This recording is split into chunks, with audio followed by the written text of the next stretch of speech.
ማለት እዩ አፍትና ድማ አንተ ምርትና ድማ አብ ሮሜ ምዕራፍ 5 ከቁጥር 1 ጀሚሮ ክሳብ 11 ዘሎ ድማ ታይ ዝብል በእምነት ጽድቅን ሰላምን ዕርቅን ከም ዝርከብ ይዘ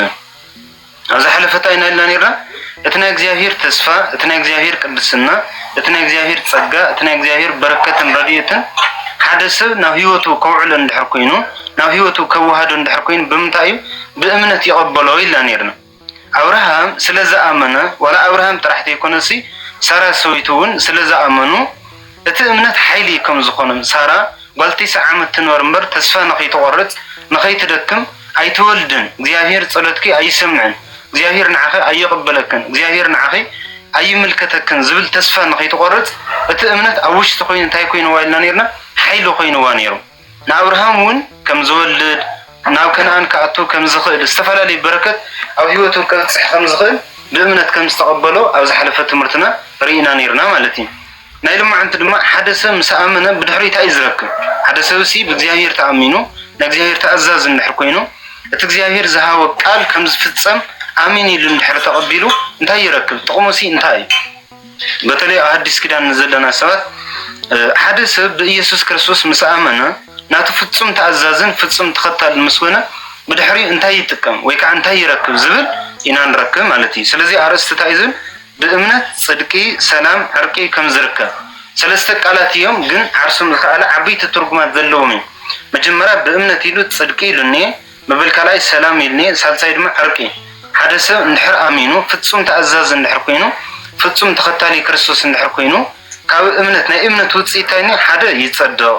ካልኣይ ድማ ሰላም ይረክብ ራብዓይ ድማ ዕርቂ ይፈጥር ማለት እዩ እንታይ ዝተገበረ እዩ ዝኣመነ ብመን ዝኣመነ በኢየሱስ ክርስቶስ ዝኣመነ በተስቅላቱ በተግርፋቱ በትሞቱ በተስቅያቱ በተዝገበረ ኩሉ ውዕለታ ዝኣምንን ዝኽተልን ናተይ ጽድቂ ናተይ ንጽህና ናተይ ቅድስና ናተይ ዕረፍቲ ናተይ ህይወት ክርስቶስ ኢየሱስ ኢሉ ንዝተቀበለ ሰብ ብድሕሪኡ ዝረኸቦም ውጽኢት ኣብ ምዕራፍ 5 ይዛረብ ማለት እዩ ቁጥር 1 ክጅምር ከሎ ከምዚ ይዝን እምበኣር በእምነት ካብ ጸደቅና ብጎይታና በኢየሱስ ክርስቶስ ምስ እግዚአብሔር ሰላም አለና ኢሉ ይጅምር መጀመሪያ ማለት እዩ ክብር ምስጋና ንሽመ ይሁን እምበኣር በእምነት ካብ ጸደቅና ብጎይታና በኢየሱስ ክርስቶስ ምስ እግዚአብሔር ታይለና ሰላም አለና ኣብ ዝሐለፈ ትምህርትና ኣብ ምዕራፍ 4 ታይና ኢልና ነርና ሰብ በእምነት ይጸድቕ ሰብ ናይ እግዚአብሔር ተኸታሊ ናይ እግዚአብሔር ወገን ክባሃል እንድሕር ኮይኑ እቲ ተስፋ ገይሩ ጽበየ ዘሎ ርስቲ ኮርስ እንድሕር ኮይኑ ታይልና ነርና እምነት ግዴታ ክህልዎ ኣለዎ አብርሃም ጽድቂ ስለዘለዎ ቅድስና ስለዘለዎ ንጽህና ስለዘለዎ ዘይኮነ ከነአን ከአቱ ኺኢሉ አይ ስለዝገበረ ስለዝኣመነ እንታይ ኮይኑ ናብ ከነአን ኣትዩ ውላድ ወሊዱ ተፋርዩ ተባዚሑ እግዚአብሔር ዝሃቦ በረከት ብምሉእ ኣብ ህይወቱ ተፈጺሙሉ ኢልና ነርና ስለዚ አብርሃም ብድሕሪኡ እንታይ ኮይኑ ምስ ኣመነ እቲ እግዚአብሔር ዝውለ ነገር እወ ክፍጸመለ እዩ እግዚአብሔር ንስኻ ትኽእል ኢኻ ኣብ ዝሐለፈ ትምህርትና ኣብ ምዕራፍ 3 ቁጥር 20 እንድሕሪና ከምዚ ይዝን ግና በእምነቱ እናበርትዕ ደኣ ንእግዚአብሔር ክብሪ ሃበ እምበር በቲ እግዚአብሔር ዝሃቦ ተስፋስ ኣይተጠራጠረን ንምንታይ ቁጥር 21 የምጽኦ ነቲ ዝሃቦ ተስፋ እግዚአብሔር ክፍጽሞ ከም ዝኽእል ኣጸቢቑ ተረዲኡ ነበረ ስለዚ አብርሃም እንታይ እዩ አሚን ሓደ ግዜ ከም ተበቀደመ ይዘልኩም እምነት ማለት ኢሚንት ነገር ይኮነን ደቂቅ ነገር ይኮነን ከምቲ ንሕና ንሓስቦ ንእሽን ነገር ይኮነን አብርሃም አሚኑ ክንብለከልና ታይ አሚኑ ቁጥር 21 ነይና ነቲ ዝሃቦ ተስፋ ብሓቂ ከም ዝፍጽም ከምዘይ ይኽሕዶ ከምዘይ ይሕስቦ ከምዘይ ይጠልሞ አሚን በአሚን ኢሉ ይኣምን ነይሩ ማለት እዩ እግዚአብሔር ትኽእል ኢኻ ክትወልድ ኢኻ ዲልካኒ ውላድ ክትበኒ ኢኻ ከነአን ክተኣቱ ኢኻ ዲልካኒ ከነአን ከኣቱ እየ እቲ ዝበልካኒ ኩሉ ፍጹም ኢሉ ይኣምን ነይሩ ካብኡ ድማ እቲ ተስፋ ተፈጺሙሉ ማለት እዩ ስለዚ ቁጥር 1 ቅዱስ ጳውሎስ ታይ ዘሎ እምበኣር በእምነት ካብ ጸደቅና ብጎይታና ኢየሱስ ክርስቶስ ምስ እግዚአብሔር ታይልና ሰላም ኣለና ምክንያቱ ንሕና ምስ እግዚአብሔር ተባይስተና ኢና ካብ እግዚአብሔር ርሒቅና ኢና ነርና ካብ እግዚአብሔር ወፂና ኢና ነርና ኣብ ኦሪት ዘፍጥረት ምዕራፍ 1 ምዕራፍ 2 ክንርኢ ከለና ጸጋ ነይሩና ክብሪ ነይሩና ቅድስና ነይሩና ኣብ ቅድሚ እግዚአብሔር ኣብ ቅድሚ እንታይ ኮይና ነርና ንመላለስ ነርና እንተኾነ ግን እቲ ሕጊ ኣዳም ምስተሓሶ ካብ ሕጊ እግዚአብሔር ካብ ትእዛዝ እግዚአብሔር ምስ ወፃና ግን ኮይና ኣዳምን ሄዋንን ጥራሕ ዝዋነ ምዃኑ ፈለጡ እዩ ዝብል ስለዚ ጸጋ ተቐንጢጡና ካብ ቅድሚ እግዚአብሔር ሃዲምና ኣዳም እንታይ ትገብር ኣለኻ ኣብዚ ክበሃል ከሎ እንታይ ኢሉ ናትካ ድምፂ ናይ እግርኻ ድምፂ ሰሚዕሲ ኣብዚ ተሓቢአኒ ኢኹ ምስ እግዚአብሔር ኣብ ቅድሚ እግዚአብሔር ዝነበርና ኣብ ቅድሚ እግዚአብሔር ክብሪ ዝነበረና ቅድስና ዝነበረና ንጽህና ዝነበረና ሰባት ካብ ሕጊ እግዚአብሔር ምስ ወፃና ግን ድምፂ እግዚአብሔር ምስ ሰማዕና እንታይ ኮይና ፈሪሕና ተሓቢእና ኣዳም ፈሪሑ ተሓቢኡ ማለት እዩ እንታይ ስለ ዝኾነ እዩ እዙይ ካብቲ ናይ እግዚአብሔር ሕጊ ካብቲ ፀጉኡ ካብቲ ረድኤቱ ካብቲ በረከቱ ወፃኢ ስለ ዝኾነ ማለት እዩ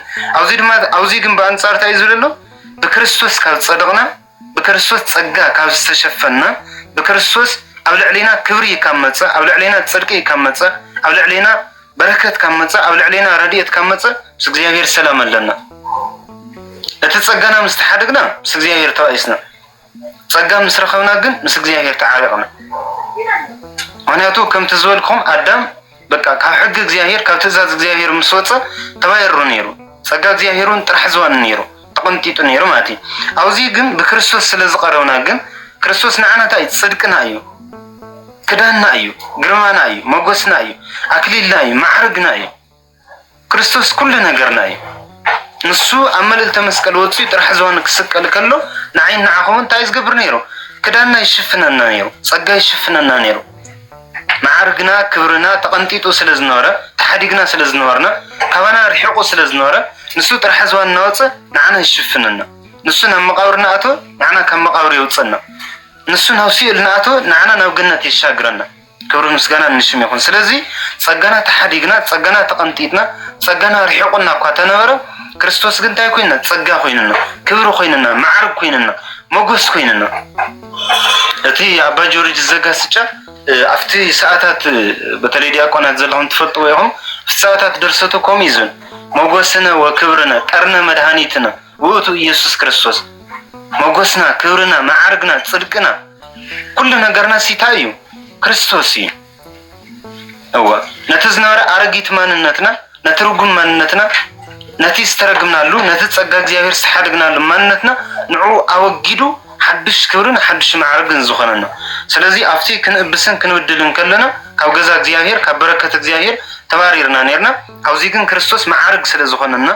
ግርማ ስለ ዝኾነና ሞጎስ ስለ ዝኾነና መቕረቢ ስለ ዝኾነና እንታይ ኮይና ሰላም ረኺብና ምስ እግዚአብሔር ሰላም ኮይና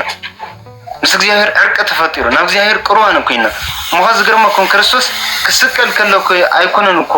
ዕርቂ ተፈጢሩ ወይ ከዓ ሙሉእ ንሙሉእ እቲ ዕርቂ ዝተጀመረ ኣበይ ኣብ ልደቱ እዩ ገና ሉቃስ ምዕራፍ 1 እንታይ ዝብል እቶም መላእክቲ ነቶም ጋሶት ኣዋግዕ መፅኦም እንታይ እዮም ኢሎሞም ስብሃት ለእግዚአብሔር በሰማያት ወሰላም ብምድር ስምረቱ ለሰብ እዮም ኢሎም ብመን ብክርስቶስ ክርስቶስ ስለ ዝተወለደ ኣብ ሰማይን ኣብ ምድርን ምስጋና ኮይኑ መላእክትን ደቂ ሰባትን ብሓደ ተሓዋዊሶም እንታይ ኮይኖም ንእግዚአብሔር ኣመስጊኖሞ ብመን ተረኺቡ ብክርስቶስ ኦሪት ዘፍጥረት ምዕራፍ 3 ቁፅሪ 25 ተስታውስ ትኮንኩም ግን እንታይ ዝብል ኣዳም ምስ በደለ እግዚአብሔር ኣዳም ተመሊሱ ናብቲ ዕፀ ህይወት ዘለዋ ቦታ ንኸይኣቱ እንታይ ገይሩሉ ኪሩቤል ሓለውቲ ገይሩሉ እቶም ኪሩቤል በልበልበል ትብል ሰይፊ ሒዞም ነቶም ደቂ ሰባት ንኣዳምን ሔዋን ኣባይሮሞም ክርስቶስ ምስ መፀ ግን ንሓደ ጠርኒፍና ሓዊስና ኣብቲ የባሩና ነይሮም ኣብቲ የሳድዱና ነይሮም ኣብቲ ተፃሊኦምና ነይሮም ተፈላለዮምና ነይሮም ኣብዚ መፅኦም ግን ክርስቶስ ስለ ዝመፀ ማእኸል ስለ ዝኾነ ማዕርግ ስለ ዝኾነ መጎስ ስለ ዝኾነና ክዳን ስለ ዝኾነና እንታይ ኢሎም ንሓደ ተሓዊሶም ብመን ብክርስቶስ ዘፍጥረት 3:25 ግን ኣባርዎም ይተባሂሉ ነይሩ ኣባርዎም ኣዳም ተመሊሱ ናብታ ገነት ከይኣቱሲ ኣባርዎ ተባሂሉ በቃ ኪሩቤል ናይ ዓለም ሰይፊ ሒዞም ጠጠው ኢሎም ኣባይሮምና ነይሮም ኣብዚ ግን ብክርስቶስ እንታይ ኮይና ናብ ሓደ ተጠርኒፍና ስለዚ ብክርስቶስ ምስ መላእክቲ ተሓዊስና ምስ እግዚአብሔር ሓደ ኮይና ስለዚ እዚ እንታይ ዝብለ ብእምነት ካብ ፀደቕና ብጎይታና ብኢየሱስ ክርስቶስ ምስ እግዚአብሔር ሰላም ኣለና ሓድነት ኣለና ዓረፍት ኣለና ክብሪ ኣለና ናብ ሓደ ተጠርኒፍና ኢና ናብ ሓደ መፂና ኢና ኣይኮነን ብክርስቶስ ብሰብ ኳሲ ትዕረቕ ናብ ሓደ ትመፅእ ናብ ሓደ ትጥርነፍ ስለዚ ክርስቶስ እንድሕር ኣሚንናዮ እንድሕር ተኣዚዝናዮ እንድሕር ተኸቲልናዮ ምስ እግዚአብሔር እንታይ ገበረና ሰላምና ይምፀልና ናብ ሓደ ይሓውሰና ብምንታይ ብግርፋቱ ብምንታይ ብስቅላቱ ኤፌሶን መልእኽቲ ራእይዎ እንታይ ከም ዝብል ንሱ ርእሲ እዩ ንሕና መለያሊ ኢና ወይ ከዓ ኣካላት ኢና ብሞቱ ብግርፋቱ ብስቅላቱ ድማ ምስ እግዚአብሔር እንታይ ገርና መሲልኩም ኣተሓዋዊስና ወይም ድማ ናብ ሓደ ጠሚርና እዚ ጥምረት እዚ ግን ብምንታይ ኢና ንረኽቦ እዩ ዝበሃል ሎ ብእምነት እወ ስለ ዝፀደቅካ بقدسنا سلست مالسكا كلا خلي يكون نزركب تايدا نتي حدا زغبركا نتي زطمركا نتي زوهادكا نتي مس እግዚአብሔር አጥርነፍን ማዕረን ዝገበረካ ኖታይ ትጎሮ ተአምኖ ተኸተሎ ማለቲ ስለዚህ ሰላም ለና ይብለሎ ክብሩ ምስጋና እግዚአብሔር ይውጽሐዮ ቡኻ ናብዝ ሕዝ ዘለና ይወጸጋ በእምነት አተና ቡኻ ይብለሎ ናብዝ ሕዝ ዘለና ይጸጋ በእምነት አተና በመን በክርስቶስ በተስፋ ተኻፈልቲ ክብሩ እግዚአብሔር ስለዝኾናውን ንመካሐለና ክብሩ ምስጋና በድጋሚ እግዚአብሔር ይሁን ቡኻ ናብዝ ሕዝ ዘለና ይጸጋ በእምነት አተና ቅዱስ ጳውሎስ ዘሐለፈ ውድቀቱ ዘሐለፈ ኃጢአቱ ዘሐለፈ ውድቅ ማንነቱ በደንብ ገይሩ ይፈልጠይ ይዝክሮይ ጸጋ ከምዘይኖሮ ክብሩ ከምዘይኖሮ ልዕልና ከምዘይኖሮ ምስ እግዚአብሔር ዕርቅ ከምዘይኖሮ ሰላም ከምዘይኖሮ ይፈልጥ በመን በክርስቶስ በተዛመና የክርስቶስ እሲ ናብዝ ሕዝ ዘለና ይጸጋ በጽሕና ነና ክብሩ ምስጋና እንሽም ይሁን ምናልባት አሁን የተጸጋ ዘመን ስለዘለና አሁን የሞገስ ዘመን ስለዘለና አብ ክብር ዘመን ስለዘለና ዘይክርደና ይኸሊ ጳውሎስ ግን እተዘሐለፈ ተኩይ ዘመን በደንብ ገይሩ ስለዝፈልጦ ታይብለሎ ቡኡ ናብዝ ሕዝ ዘለኹ ወጸጋ በጽሕ ብሉይ ኪዳን እኮ ትፈልጥዎ እዮም ክንደይ ነገራት ድይ ዘሎ ብጣዕሚ ከቢድ እኮ እዩ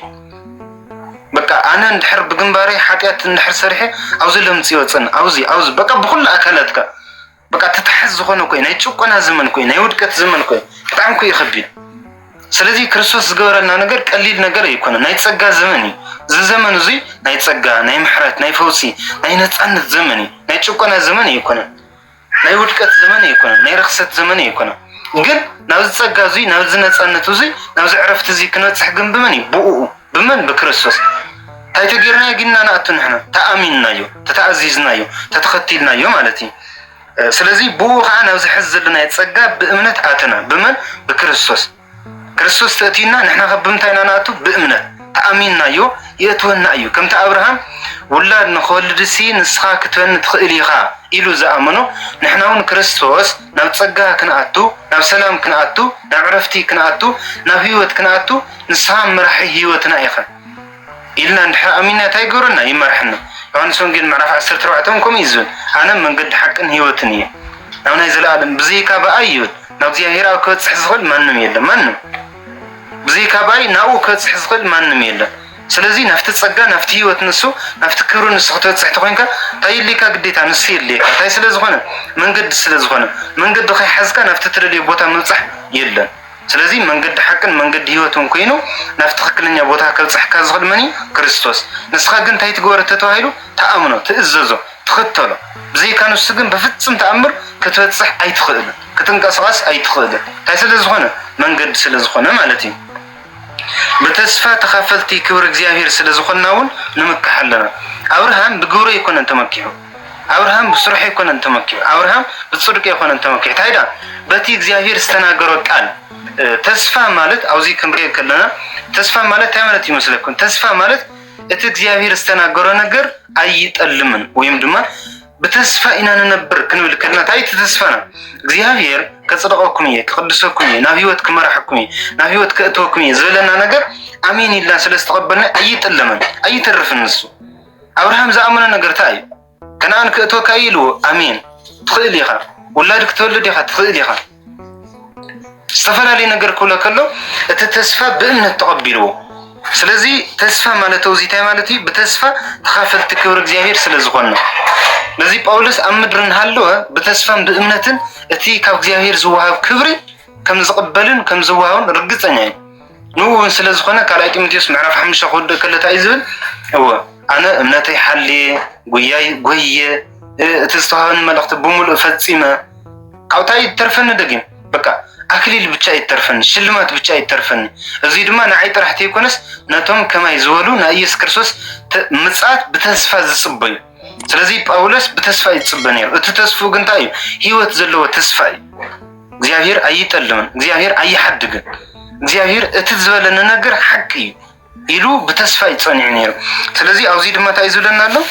በተስፋ ተኻፈልቲ ክብር እግዚአብሔር ስለዝኾናውን ንምክሐለና ብግብርና ይኮነን تمكحت أفريسو يا معرف ربعته تمكحت ده أبيلو جرزت نحرت زي تحلو خينكم حقي زي تحلون نحركينكم تمكحت ده أبيلو كم يجركم تمكحت تقولوا بجرزتكم يتمكحون بحقهم يتمكحون تمكحتي يلا ትምክሕቲ ፈሪሱ እዩ ከምቲ መጽሓፍ እቲ ዝመካሕ ብእግዚአብሔር ይመካሕ ተባሂሉ ዝተጻሓፈ ኢሉና ቅዱስ ጳውሎስ بغرزتن بحقن تمكحت زبال يلن تمكحت بمتايو بتستوى كدحنت امين كحت قبلك الله زيافير زبل النجر ايت المن كفتصمو ايو كغورو ايو كدحنن ايو كنصحن ايو كمرحن ايو نعرفت بوتا كاتون ايو الكاك تامن نتأمنت كادما تسفخت غورو لك الله ازو يتياو من زبال زل سلازي قدس باولس يقول له انا بغوريتي كونكسي بسرحيتي كونكسي بتزامن املاح بو غيرنا فتي حز الخوة تصقى سلازي اتخو سلازي يمكح الله نسي يقول تصمي نسي هوتي بكانعي إلو يناقر مالتي كورو مسكانا نشم يقول ناتنا تمكحتو نسي كالي يبلنا نلكا فهم قدس باولس ناتنا هيوت ناتنا تمكحتي ناتنا عرفتي ناتنا السلام حدن إيس كرسوس بتشاي ولدنا كل جزي زي كنا قرو كله تينزلو كم قورنا أي تخيدنا كم من دا كم محرتك كم شرنتك كم رديئتك بس داويتون كم يزل روحكم أتو زهمرت وتصادق أملاكنا نمعات زرحقة نفسركي نعرفتي نسلام نخبري نسون من محر تايز قورم زقربه يزول مالتي سلك قالو እግዚአብሔር አምላክ ክብሩ ምስጋና ነው ይጽሐዩ በዚህ ጥራሕ አይኮናኒ ወይ ካ በዚህ ጥራሕ አይኮነን እትመከራ ትዕግስቲ ከም ዘምጽ ስለዝፈለጥና ረዩ እትመከራ ትዕግስቲ ከም ዘምጽ ስለዝፈለጥና በመከራና ድማ ንምካሕ እንበር ወይ ካ በመከራና ድማ ንምካሕ ስለዚህ ክርስትና ማለት ሓደ ጊዜ ከም ተበቀዳማይ ዝብልኩም ሓደ ጊዜ ክባርኸካ እየ መንግስተ ሰማያት ከውርሰካ እየ ተባሂልና ተስፋ እንድሕር ተዋሂብና ንሕና ታይና ንሐስብ በቃ ለማ አንተ ተዋሂለ ጽባሕ ንጎ ግዴታ ካኣቷኒን በቃ ይውዕል ይሓድር በቃ ክነብርኒን ክትፍትም ኢኻ ተተዋሂልካ ጽባሕ ክፍትምኒን ውላድ ክትዋሂልካ ተተዋሂልካ ጽባሕ ክወልድኒን ቅዱስ ጳውሎስ ግን በዘዩን ደሞ ቆሮንቶስ መልእክት ኸይድና ሃርየ ከለና አና ኣይተንኩለኩም አና ኣይሓውለኩም ኣይሽውደኩም ይዝል ክርስትና ማለት ከምዚ አልጋ በአልጋ ዝበሃል ኣይኮነን ታይዳ መከራን ይዎ ጽናዓትን ይዎ ስቅያትን ይዎ ግርፋትን ይዎ ግን እቲ መከራን ንስና ዓናይታይ ትምክሕትናይ ህይወትናይ ስለዚህ ቅዱስ ጳውሎስ እቲ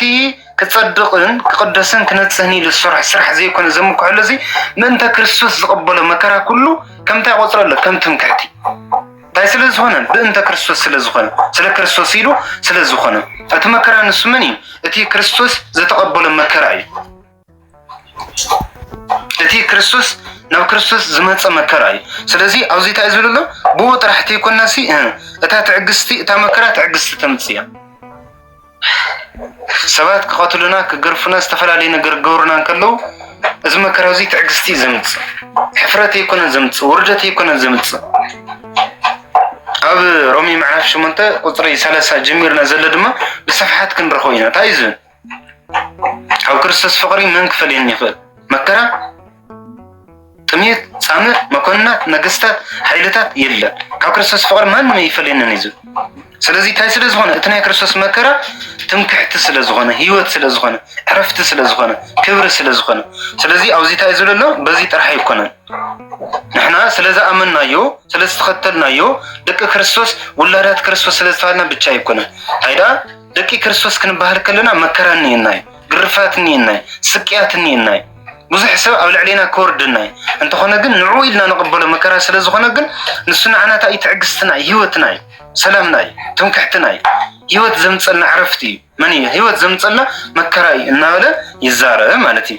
ኣብ በመከራና ድማ ንምካሕ እምበር በትዕግስቲ ጽናዓት በጽናዓት ከዓ ተስፋ ይርከብ መጀመሪያ ታያሉ መከራ ኣሎ ደድሕርቲ መከራ ትዕግስቲ ኣሎ ደድሕርቲ ትዕግስቲ ጽናዓት ኣሎ መከራ ናብ ህይወትካ ክመጸካ ከሎ ነቲ መከራ ታይ ትገብሮ ትዕገሶ ትዕግስቲ ሓሊፍካ ጽናዓት ይልወካ በቃ ኣይወድቕን ኣይፈርስን ኣይብስብስን እንደውም ዕብራውያን መልእክት ታይ ዝብል ቅዱስ ጳውሎስ እስኪ ከም ዳዊት እስኪ ከምዚ ንበል ይዝብል ከመይ ንበል لما እግዚአብሔር ምስሌና መን ይክለና እግዚአብሔር ምሳና ተኾይኑ ኃይሉ ተሃሊና ረድኤቱ ተሃሊና በረከቱ ተሃሊና ጽናዓቱ ተሃሊና ምን ይኽእለና ይልናሲ ስብ እግዚአብሔር ንመካሕ ይዝብል ቅዱስ ጳውሎስ ኣብና ዕብራውያን መልእክቱ ስለዚህ አውዚዩንኩም ይዝብልላ ሕዚ ብትዕግስቲ ስትንተሐጎስ ጽናዓት ስትንተሐጎስ በመከራና ስትንተሐጎስ እግዚአብሔር ቅዱስ መንፈስ ዘለዎ ኮይ እግዚአብሔር ስራሕ ኮይ እግዚአብሔር መንገድ ኮይ ስለዚህ መጀመሪያ ትዕግስት አለ መጀመሪያ መከራ አለ ነቲ መከራ ትዕግስት ትገብረሉ ትዕግስቲ ክትመጽእ ከላ ድማ ታይለ ጽናዓት አለ ትጸና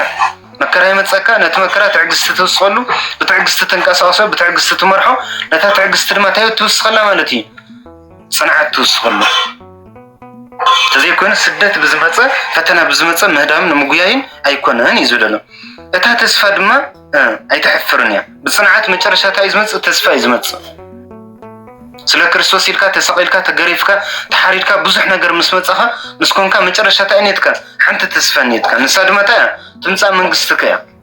መንግስትካ ሃበኒ ጽድቅካ ሃበኒ ዕረፍትካ ሃበኒ ሰላምካ ሃበኒ እዛ ተስፋ እዚኣ መከራ ሓሊፍካ ትዕግስቲ ሓሊፍካ ጽንዓት ሓሊፍካ እተረኸባ ተስፋ ግን ኣይተሕፍርን ናይምን ስለ ዝኾነ እግዚአብሔር ዝናገረካ ተስፋ እግዚአብሔር ዝኣተወልካ ተስፋ ስለ ዝኾነ ንእግዚአብሔር ተስፋ መቸም ኣይከሓድን መቸም ኣይጥለምን መቸም ኣይሕፍርን ኣይኮነን ዶ እግዚአብሔር ዝኣተወ ቃልሲ አንተ ወታይለ ኮኔራ ተስፋ ማለት እግዚአብሔር ዝተናገረው ቃል ምዃን ማለት እዩ ኣብ ህይወትካ ምስርጫው እግዚአብሔር ዝተናገረው ቃል ሓቂ ኣይተርፍን ክገብሮ እዩ ኣይጠልምና ዝጠልም ኣምላኽ ኣይኮነን ንድሕሪት ዝምለስ ኣምላኽ ኣይኮነን ዝናስሕ ኣምላኽ ኣይኮነን ኣቦታትና ቅዱስ ኤፍሬም ኣብ ናይ ሓሙስ ወዳሴ ማርያም ክናገር ከሎ ከምዚ እዩ መሃለ እግዚአብሔር ለዳዊት በጽድቅ ወኢኔስህ እዩ እግዚአብሔር ንዳዊት በጽድቅ ምሒሩሉ ጽድቅታይ ብሓቂ ካው ኣይናስሐን ኣይጠልምን እቲ ዝወለ ነገር እቲ ቃል ዝኣተወሉ ነገር ኣይጠልም ንድሕሪት ይብል ክፍጽሞ እዩ እግዚአብሔር እያንዳንዱ ዝወለና ኩለን እሙናት እዩ እግዚአብሔር መጀመርያ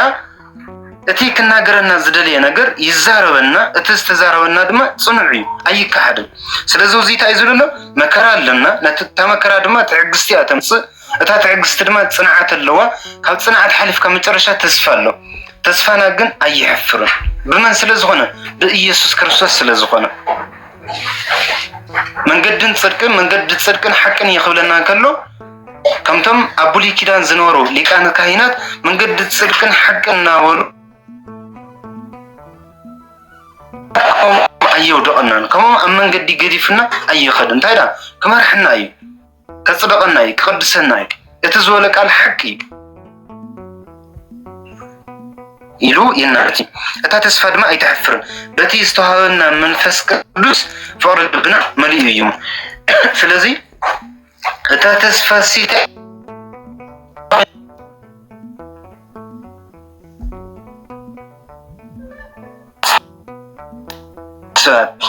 ንምንታይ ዘይብል ኣብ ልቡ መንፈስ ቅዱስ ተመሊኡ ስለ ዘሎ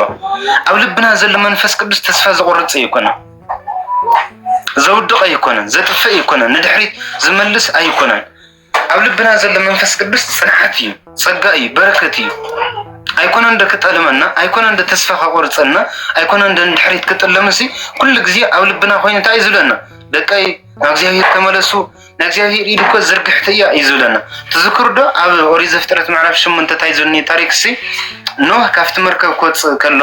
እቲ ማይ ደሪቑ ምዃኑ ክርእሲ መጀመርያ ታይ ለኣኸ ይዝብለና ርግቢት ለኣኸ ይዝብለና እታ ርግቢት ተመሊሳ ናብቲ መርከብ ክትመፅላ ከላ ኖህ ኢዱ ዘርጊሑ ተቐበላ እዩ ዝብል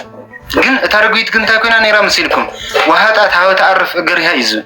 እታ ርግቢት እሲ እግራ ተዕርፈሉ ቦታ ሲኢና እንታይ ስለ ዝኾነት ካብታ ጸጋን በረከትን ዝመልኣ መርከብ ወፅያ ስለ ዝኸደት እግራ ተዕርፈሉ ቦታ ሲኢና እዩ ካብ ጸጋ እግዚአብሔር ካብ ረድኤት እግዚአብሔር ካብ በረከት እግዚአብሔር ወፂና ክንጠፍእ ከለና ካሊእ ኣይኮነን እግርና ንዕርፈሉ ቦታ ኢና ንስ ከምቲ ኣብ ሉቃስ ወንጌል ምዕራፍ 15 ዘሎ ክልተ ዝወለደ ሰብኣይ እቲ ሓደ ቆልዓ ጸጊቡ ኸይዱ ተረፈ ሓሰመ በሊዑ ናይ ኣቦ ሰራሕተኛታት ናፊቁ ዝመፀ ኮሚና ንኸው ጸጋው ዝሓደረና በረከት ዝሓደረና ረድኤት ዝነበረና ግዜ ንሱ ገዲፍና ንድሕርና ዓለም ከውሊድና እግርና መዕረፍ ንስን ቃሉ የለን ሰላሙ የለን ዕረፍቲ የለን እግዚአብሔር ዘለዎ ኩሉ ዕረፍት ኣሎ እግዚአብሔር ዝሓደሮ እግዚአብሔር ዝነበረሉ እግዚአብሔር ኣብ ዘለዎ ቦታ ኩሉ ዕረፍት ኣሎ ሰላም ኣሎ ክብር ኣሎ ጽድቅ ኣሎ እግዚአብሔር ዘይብሉ ግን ካሊእ ትረፍሲ እታ ርግቢት መዕረፍ እግራ ሲኢና እዩ ንሕና እውን ካብቲ ጸጋ ወፂና ክንከድ ከለና መዕረፍ ህይወትና ንስእን እንታይ ስለ ዝኾነ ሰላም ስለ ዘይብሉ ዕረፍቲ ስለ ዘይብሉ ክብሪ ስለ ዘይብሉ ማለት እዩ ስለዚ እታ ኖህ እንታይ ገይሩ ግን ክትምለስ ከላ እታ ርግቢት ኢዱ ዘርጊሑ ተቐቢልዋ نحناون كوزلنا يودكت كوزلنا يرخصت تمليسنا نوزيابير نخن متصل أوشتنا خوينا فقر زملنا بركة زملنا رديئة زملنا مني منفس قدسي كأوهتا يلنا مسيلكم كم تنوه نتارقويت إدو زرقي حستقبلا أملاحكا نيمحرة أملاخي أملاحكا نيكرت أملاخي أملاحكا نيسلام أملاخي أملاحكا محاري أملاحكا روحي سلازي كم تنوه نتارقويت إدو زرقي حستقبلا أملاحكا إدو زرقي حقبلك يزقاجولو يتصبيك الله كمحركة كرهرهلكا دق أبات خونكا دق أملاك خونكا يلو سلازي تسفى نخين قرص نخين دكم منفس قدس أو لبنا خوين تاي خوننا صنعات يخوننا رديئة يخوننا أي زخم كتأتوا يخم كتورسوا يخم زيافير استناقروا نقر أي تألمن أي ترفن النابلة تدقاقام أوشتنا خوينو يملأنا بركة يخوننا عرفت يخوننا يعني سنجل معرف أسر تروعته نهارات كوميلي قالات يلو أنا نفسمايك خيري نبويك لمناي منفس قدس ما كله خلقوين شعوت منفس قدس كسع زلالم مسخون كنبريو يلو حد معلتي حد عمت 10 عمت يكون انتيرا كسع زلالم أو حتيات أو تصدق أو كله أو تصدق تخوينو تصقانا ملا أو حتيات تخوينون ناو تصدقين أو قدسنا كتملسو كخبركم كنصهكم النادلي كل جزء مسخهم ينب حيلي كوينكم رديت كوينكم يزن قطر شدشان نحنا دخمات انت لنا كريستوس بتوسن جزء من تحتان موتة حتيات نهالونا ودكات نهالونا رخصات نهالونا حستايلنا نراوز حلفة بإمنات حزنا في تتصقاتينا نكبر مريحنا دينا حكي ورد كما يستي كريستوس مريحنا شي عصر يقولنا مريحنا نحنا كم يزول ساعات يرخيونا كريستوس نوز عالم زي كله كمرحنا كله كصدقنا كله قدسنا كله كنصحنا كله أكم يكون تترخيونا كريستوس تاين قبر نيرنا شو تاين سرحنا نيرنا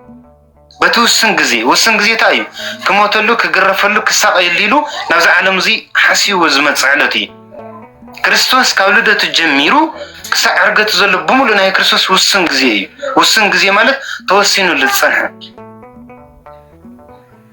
كم زولد أي بوتا كم زولد كم زعبي كم زعرق كم سكال كله كريستوس يفلتي ناي كريستوس كل هي وتتايم وسن جزي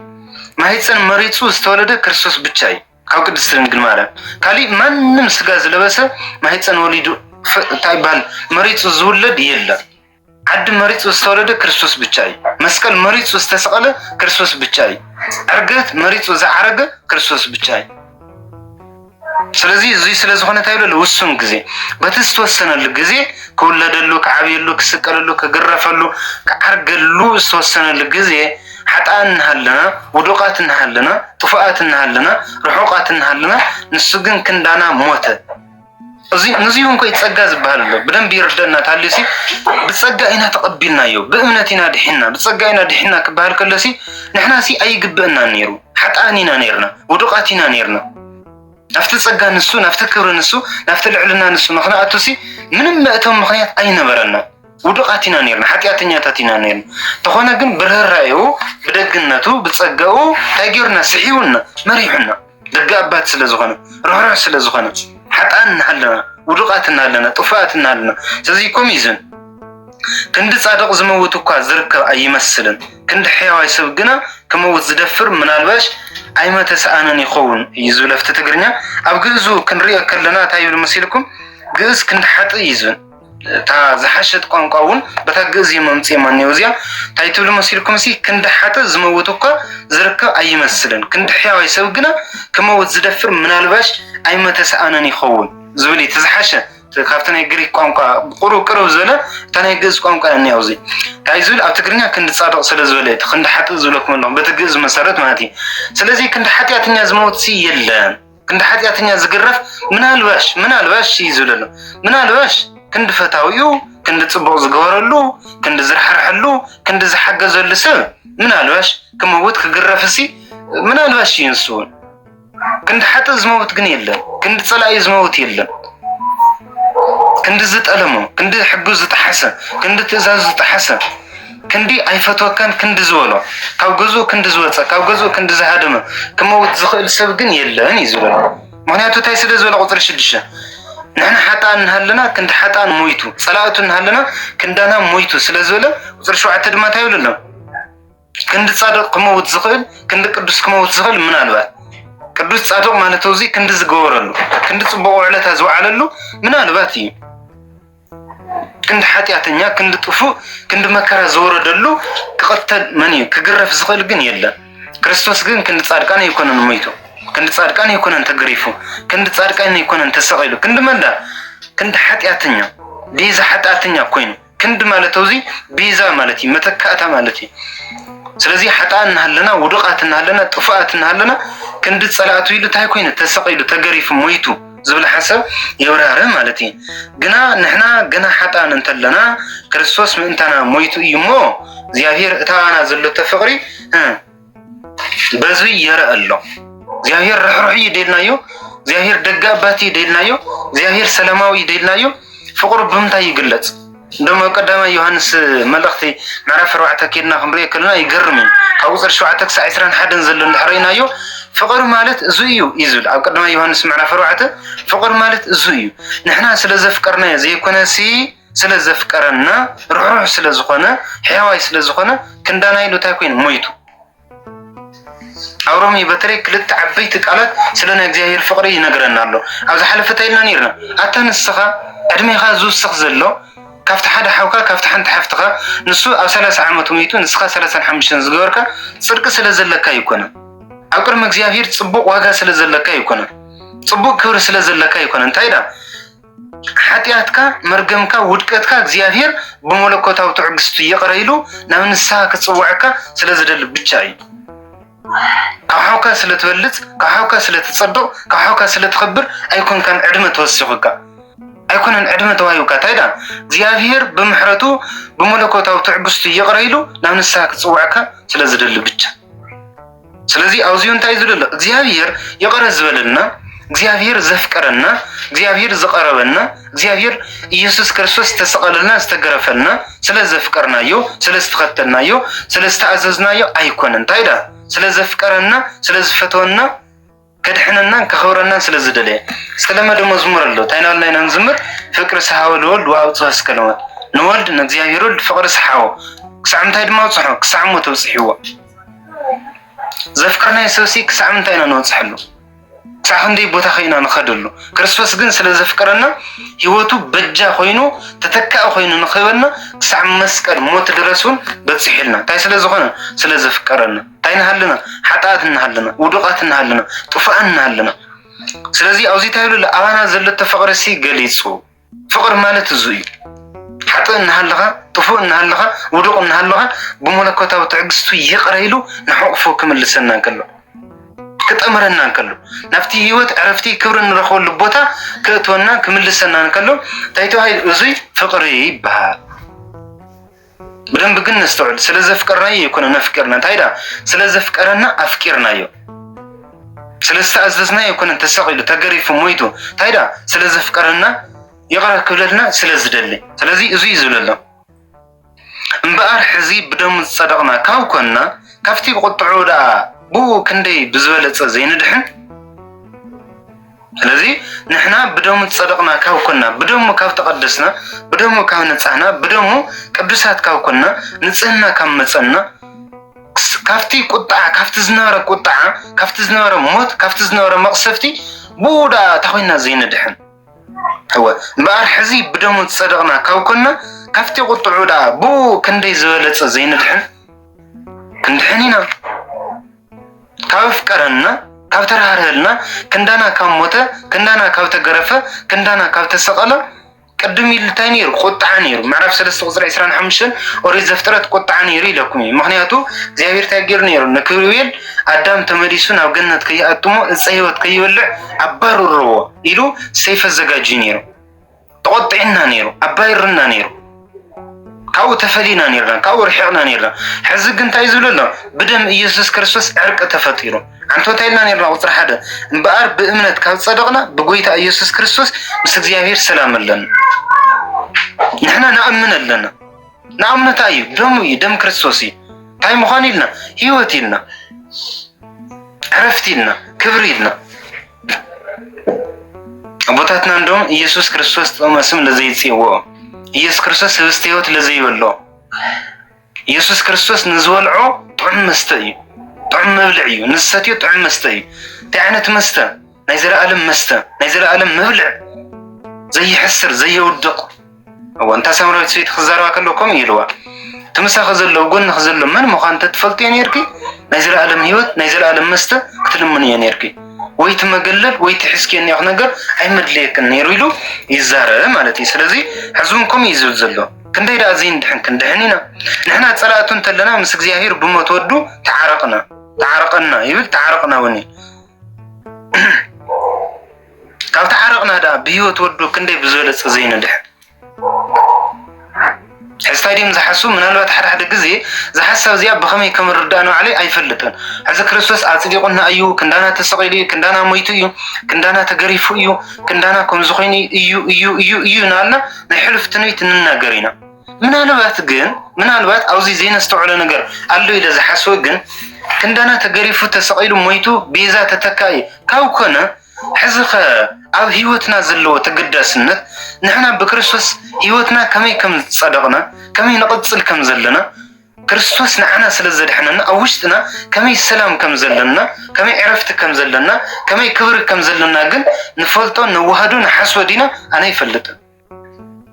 ازيو جن كم يزول الله نحنا صلاتو نهلنا رحقنا نهلنا وريقنا نهلنا بما تود كات عرقنا زوصل هيوتنا كمي حزس كمينا نينا عنتو تايدو نيرو قطر خلتماتي بو نفتح حزز زلنا نايت صقا امنت اتينر نمرغمي يكون نالچقنا يكون نما اسرت يكون نما اسرت خين ودقما غلاتيا معرف 5 قطر حد تاي كمزل تذكر يوم بكريستوس حراوت يهم تمليسكم نالچقنا ايتئتو ايتقرنو ايتتاثر يزو سلازي حز اللي هيوتنا كمي كريستوس اباناسي حد غزي يردنا دي يردنا ندعي كسع خندينا سلامنا كم زخنا كسع خندينا عرفتنا كم زخنا كسع خندينا هيوتنا كم زخنا بدم بغيرنا نستوعل دو اكا 24 ساعات كافتا زلنا 24 ساعات سي كندي ساعتنا كريستوس كو عرفتي كو يخا سلامي كو يخا هيوتي كو يخا كبري كو يخا معرقي كو يخا مغوسي كو يخا صدقي كو يخا مرح هيوتي كو يخا لنا نمسغناسي ويكا نذكرو نسلاسلو ابلينا ناسي كا 24 ساعات كندي ساعتي افتنا يبولي كلامكم معلت تشقنا كوينير بارنت كوينير دزات كوينير ابيت لما عندكم يا اخ تحلف صباح خم يا اخ تمص تايزول مقصفتي خمصنا صباح اخ تايكون نكون كمينا خنبل كمينا كنحدر كمينا خنوعل علت ጭንቀት كوينير موت كوينير سكيات كوينير غرفات كوينير نحنا حد استواتنا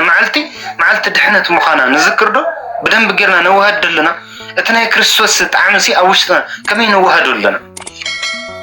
ادينا سي كتولدنا كلا طرحري ادينا ويس هيوتنا مولي ادينا